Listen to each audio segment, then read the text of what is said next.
Bienvenidos y bienvenidas. Estamos en una nueva emisión de Rueda de Prensa Sur TV.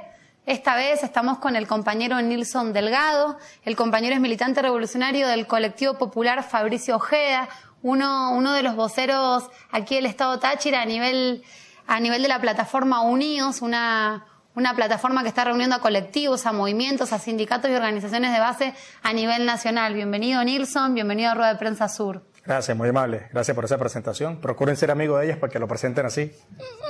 Bueno, compañeros, es un placer para nosotros estar otra vez con una vocería de un colectivo de base que nos pueda un poco desde la experiencia concreta y popular de organización contar un poco cómo es el escenario en el marco actual que estamos viendo, no solo en Venezuela, sino en toda Latinoamérica y en los países emergentes también. Bueno, Nilson, comentémosles un poco a los usuarios y usuarias de Rueda de Prensa Sur, ¿cómo es esto un movimiento de movimientos? ¿Cómo se enmarca esto en la lucha y en la organización de los pueblos? Bueno, caramba, pregunta que intenta abarcar muchas cosas, pero que en lo concreto Unidos no pretende ser o catalizar todos los movimientos existentes en Venezuela, ni mucho menos en Latinoamérica, ni mucho menos en el mundo. Es un intento de desarrollar la consigna de la necesidad de la unidad de los revolucionarios. Y Unidos, para que todos sepan de dónde viene la palabra, es la última palabra de proletarios del mundo unidos. Entonces allí viene la necesidad, pues, de que esta plataforma busque e interactuar y articular, más allá de catalizar, articular con diferentes organizaciones de índole revolucionaria. Entonces, bueno, con la visión del desarrollo de la lucha de clase. Es el concepto, pues digamos, macro que trata de desarrollar Unidos para que eso dinamice la unidad. O sea, recuperar la tendencia marxista y recuperar eso que apareció en ese folletín, porque el manifiesto comunista apareció como clandestinamente, impreso de una forma casi clandestina, bueno, con ni pocos tan clandestino, elementos. porque después con el tiempo fue editado en todos los idiomas del mundo y ha sido base fundamental para que, digamos, entender esta sociedad existe o, digamos, no se pudieron dirimir los problemas que venía arrastrando el feudalismo y que ahora se antagonizan en dos clases principales, la burguesía y el proletariado. Entonces, eso es así, pues. Y bueno, ya lo desarrollaremos más adelante. Bien, siglo y medio después de esa primera que fue Proletarios del Mundo Unidos, también el comandante Chávez el 8 de diciembre nos habló de la unidad, ¿verdad? Así es. Entonces, bueno, actualizamos las luchas, actualizamos los discursos y, bueno, quizá el comandante Chávez no se manifestó como marxista de una vez, pero bueno, había muchas de esas luchas y de esos legados históricos que como revolucionarios y revolucionarias sostenemos. Pero bueno, sobre este tema y otros más vamos a hablar en el transcurso del programa de Rueda de Prensa Sur TV con Nilson Delgado, el compañero vocero del colectivo popular Fabricio Ojeda.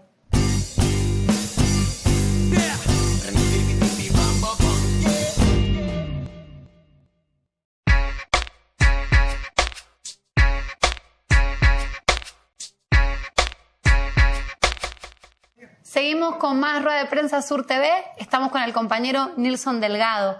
Bueno, Nilson, estamos en una coyuntura especial y siempre a nosotros nos toca actualizar esa coyuntura, no solamente a nivel regional.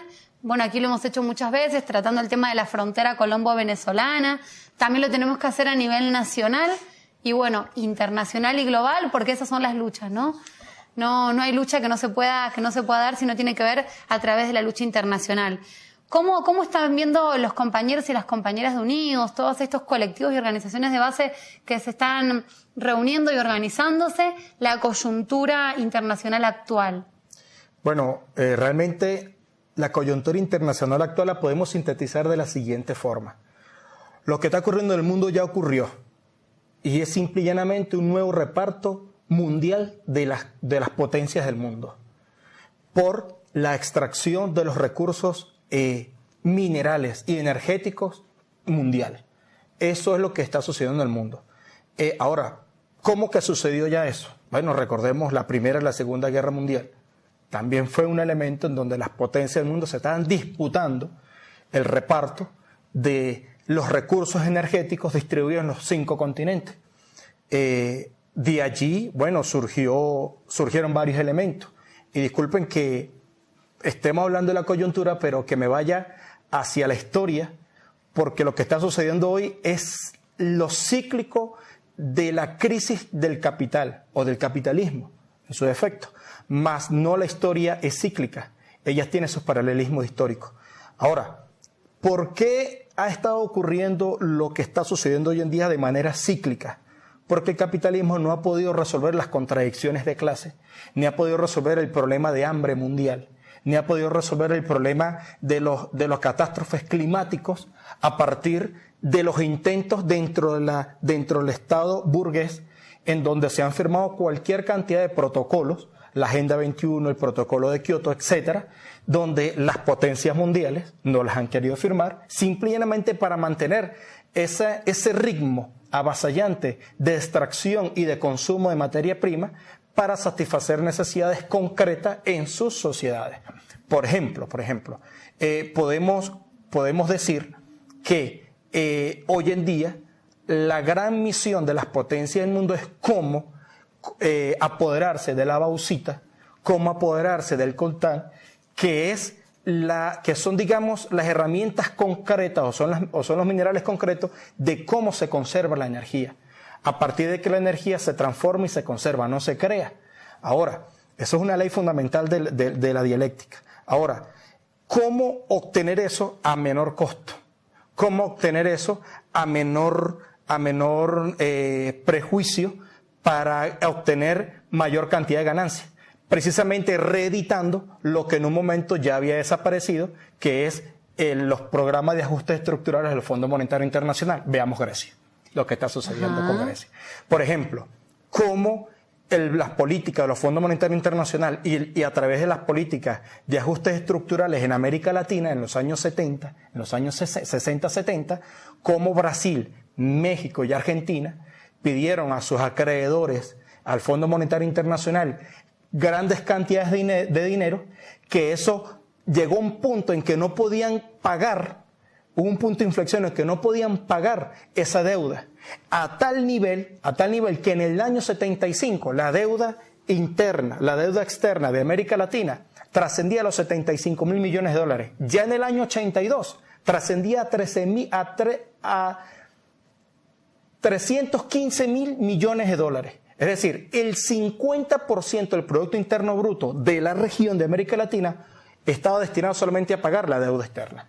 Entonces, esa nueva edición que se nos presenta hoy, el programa de ajuste estructural, ya sucedió.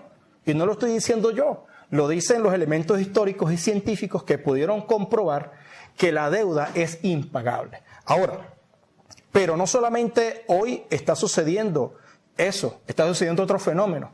Hay contradicciones muy serias entre la economía real, esa donde hay una inversión de capital que va a la órbita de la industrialización y que va a la órbita de la comercialización y la mercantilización para la circulación de dinero, donde genera un capital inicial y genera una ganancia superior.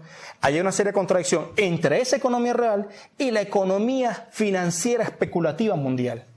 Esas contradicciones engendran que el aparato productivo está estancado, hay una sobreproducción energética, pero no en alimentos, hay una sobreproducción para minerales, pero no efectivamente que vaya a satisfacer directamente demanda en mercancías loables para la sociedad. Entonces eso genera contradicciones internas. Y eso es lo que está pasando hoy en día. Por ejemplo, Nilson, vamos para tratar de ver cómo vinculamos todo eso en la escala nacional, digamos. Ya voy para allá. Ahora, ¿cómo se trasluce la contradicción de la economía real con la economía financiera especulativa? Veamos la frontera colombo-venezolana.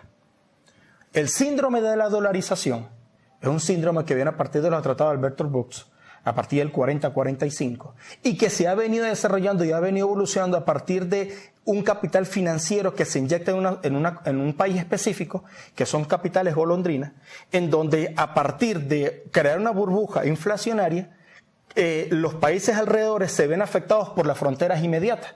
Caso Venezuela, por ejemplo, Colombia ya firmó el TLC y ahí hay una crisis de consumo. En cuanto al campesinado, hay una crisis de producción que está afectando directamente a Venezuela. Es decir, el colchón de Colombia es Venezuela con la gran extracción de alimentos que tiene, digamos, el fenómeno del bachaquero, el fenómeno de la extracción de combustible y de alimentos hacia Colombia.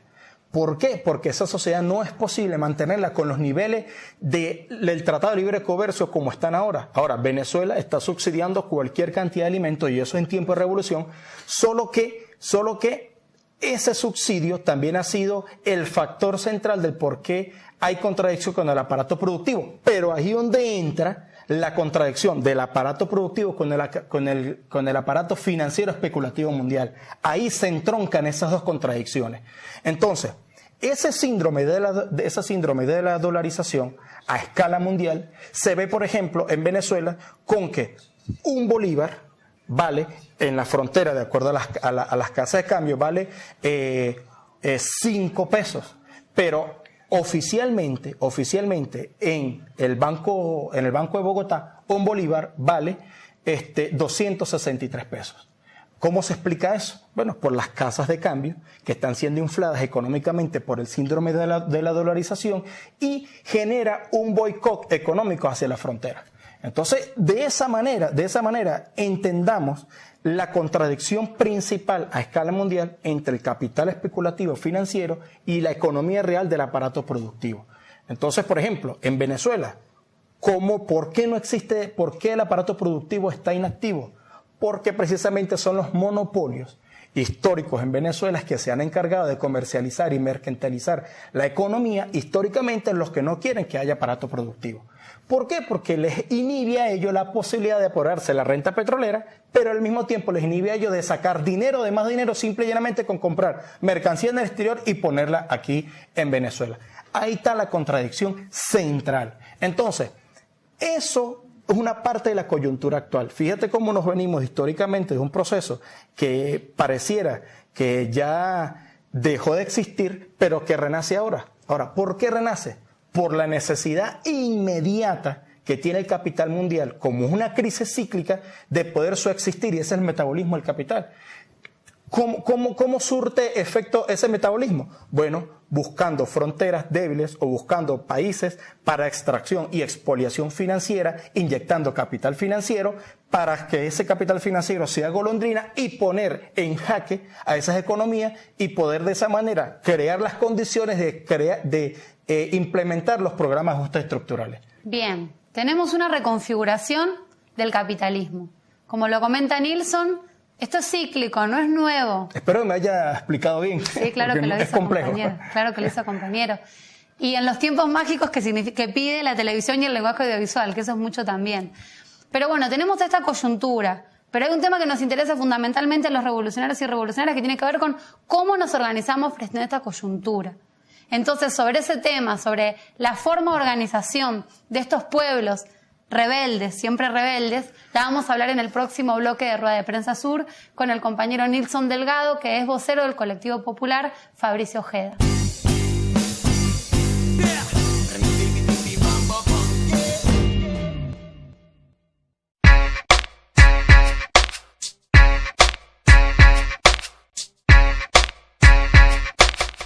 Seguimos con más Rueda de Prensa Sur TV, estamos con el compañero camarada Nilson Delgado y estábamos hablando sobre cómo es la coyuntura actual, cuál es el escenario actual que nos encontramos todos los trabajadores, trabajadoras, campesinos, campesinas, obreros, obreras, mujeres y militantes de la revolución global y de todos los tiempos. Y revolucionarias.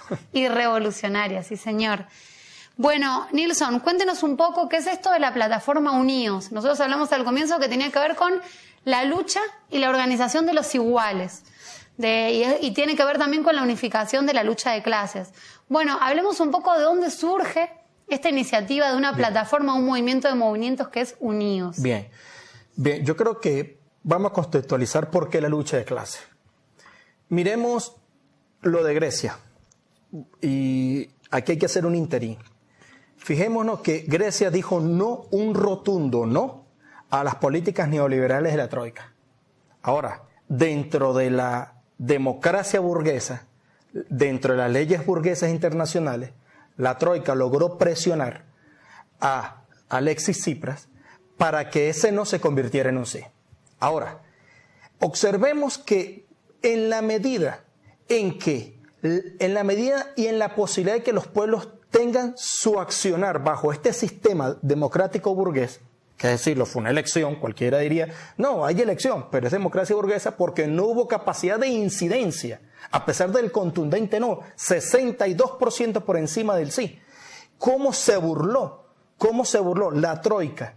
Alexis Tsipras no tuvo otra alternativa, sino que desarrollar los elementos para tratar de negociar cómo iba a ser la medida de aplicar lo que el pueblo estaba deseando, pero con un contundente sí, es decir, con libre comercialización, nuevo endeudamiento, etcétera. Ya explicamos lo que significa un programa de ajuste estructural, que de hecho el Fondo Monetario Internacional dijo que era impagable la deuda de Grecia. El Fondo Monetario Internacional. Ahora, observemos que estos pueblos, nuestros pueblos del mundo entero, a pesar de jugar con las reglas de la democracia burguesa impuesta a partir de las relaciones sociales de producción del capitalismo, ¿cómo no es posible hacer transformación? Ahora, allí entra el elemento neurálgico de la lucha de clases. ¿Por qué la lucha de clases? Porque la lucha de clases desarrolla las contradicciones antagónicas entre la burguesía mundial y el proletariado, que cada día es superior, cada día es mayor en votos. En votos no es superior los votos de la burguesía con los del proletariado mundial, ni siquiera en cada país. Allí, y solamente allí, hay otros aristas allí, pero ¿cómo podemos aterrizar la lucha de clases? Ahora, ¿qué intenta Unidos? ¿Qué intenta Unidos?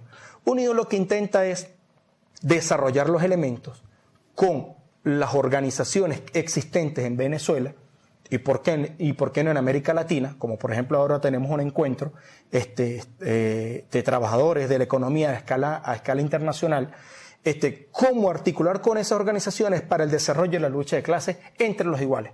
Entonces, Unidos lo que está pretendiendo es una plataforma bajo varios criterios. Primero, un programa de acción. Un programa de acción que nos dé unidad política y unidad ideológica. Esos tres elementos, digamos, son los que pueden aterrizar la unidad. La unidad bajo criterios serios y científicos. Ahora, Unidos desde hace un año, empezó a desarrollar esa plataforma. Y dijimos hace un año la posibilidad eminente de una amenaza integral y directa por parte de los Estados Unidos. Eso fue en julio de 2014. Ya la historia y el tiempo nos dio la razón. Se dio la amenaza imperialista con el decreto de Barack Obama. Ahora, se recogieron más de 10 millones de firmas. Ahora, esos 10 millones de firmas no se vieron reflejados ni siquiera en los votos de la oposición de las primarias, ni siquiera en los votos del PSV en las primarias. No se vieron reflejados allí. ¿Qué quiere decir eso? Que no hay un fiel reflejo de esa expresión nacional hacia las tendencias de la lucha de clase o hacia las tendencias progresistas o hacia las tendencias de gobierno o de la oposición de gobierno. No hay un reflejo. Ahora, ¿qué decimos nosotros? Si nosotros ya habíamos alertado que venía una amenaza imperialista y que está un peligro eminente, eso está allí, esos más de 10 millones de firmas, para nada derogaron esa amenaza. Ahora, ¿qué estamos diciendo nosotros? Vamos entonces hacia un nuevo concepto. Vamos a crear una plataforma. ¿Cómo es esa nueva plataforma? O no nueva, digamos, ya ha existido, pues, es ese mecanismo. Es una profunda democracia revolucionaria. ¿Cómo es esa profunda democracia revolucionaria? Bueno, existen diferentes colectivos que no ven su expresión ni en el partido ni en el gobierno, pero que son revolucionarios, pero que están allí. Están presentes, y esos colectivos se activaron precisamente en la faena de las guarimbas en febrero de hace un año. En febrero de hace un año exactamente, de 2014. Esos diversos colectivos, más que todo en San Cristóbal, en Mérida y en Zulia, fueron las que enfrentaron, digamos, no tan contundentemente, porque hay que decirlo que también hubo apoyo de la Guardia Nacional, pero evitaron que se extendieran y que proliferaran como un fenómeno nacional en donde no se quería el gobierno nacional. Evitaron que se proliferara. Ahora, esas organizaciones revolucionarias organizadas en colectivo están dispersas. Son experiencias aisladas, muy revolucionarias, gente muy capacitada, muy buena. Dentro del PSUV también hay gente muy revolucionaria. Entonces, ¿qué es lo que hay que hacer? Crear una democracia directa, participativa y revolucionaria. Entonces, ¿a qué estamos aspirando nosotros? Bueno, crear comités centralizados, colectivas, para tener una dirección colectiva conjunta con diferentes organizaciones. Organizaciones que estén representadas 4 personas, donde estén representadas a nivel nacional, pero que tiene su asentamiento en cada espacio geográfico. Pero al mismo tiempo hay individualidades que nos pueden hacer aporte. Entonces, dentro de la democracia burguesa, una individualidad, tú no existes, tú no sirves. Pero dentro de la democracia burguesa, esa individualidad tiene aporte, tiene que tener voz, tiene que tener voto, porque es una persona que puede ser considerada que para la lucha de resistencia, cualquier persona es importante. Cualquier persona. Ahora, nosotros estamos diciendo, efectivamente, viene, nosotros estamos convencidos de que la amenaza imperial no ha terminado. Fíjense lo que está pasando con Guyana. Nilson, usted dice que todos y todas valemos en la plataforma Unidos, que nos contiene a todos y a todas.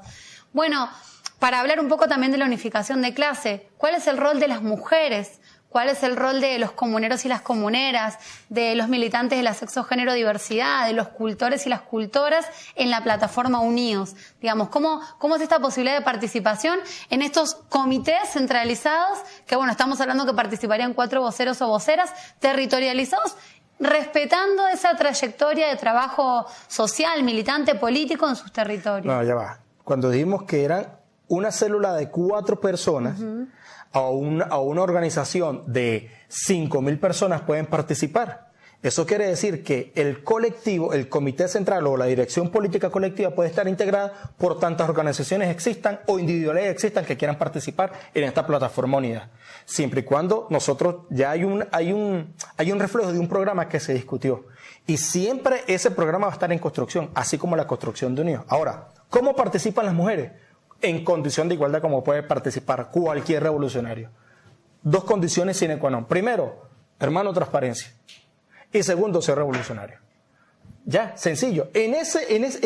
Cuando existen esas 2 condiciones, ya ahí ya tenemos oportunidad de poder tener sinergia y conversación. ¿Ok? Ya ahí, esas son las 2 condiciones. Ahora fíjate, hablábamos del encuentro, hacía mención del encuentro internacional. Vamos a repasar agenda entonces para que los usuarios y las usuarias de rueda de prensa estén pendientes de esto. Por estos días se está desarrollando el 5º encuentro internacional, la economía de los trabajadores y las trabajadoras, alternativas desde la autogestión y el trabajo frente a la crisis económica global.